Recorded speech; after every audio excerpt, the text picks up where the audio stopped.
Introducing a pedagogy which harnesses the power of play.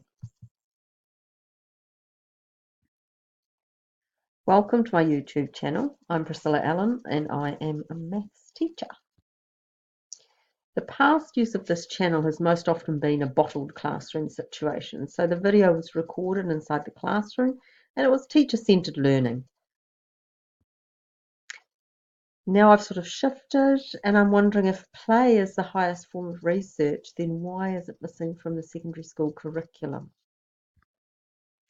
So the current use of this channel is more about mathematical play and introducing that into the classroom in order to induce mathematical flow. It's very much student-centered learning. So mathematical play, what I mean is it's vibrant, it's creative, it's challenging, it's energetic, it's fun. Students are playing card games where they're making up their own rules, they're negotiating with each other, what should be allowed, what shouldn't be allowed. They're learning from their mistakes, they laugh at mistakes, and the teacher is not the answer key. Research suggests that by doing this socially, where they're intellectually challenged in their zone of proximal development, they're actually growing their brains, and with the fun of it all, the playfulness, they're building resilience.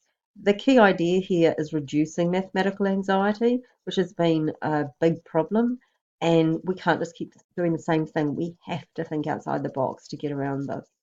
So the play enables the transition from the sage on the stage to the guy on the side. Thank you. So play-based lessons, you've basically got resources and provocations. The students choose what resources they want to work with. They're available at all levels. For example, some of the kids, they just play with playing cards at this point. The mathematical ones are too challenging. But I'll make easier mathematical ones to kind of scaffold them in. And you monitor and guide.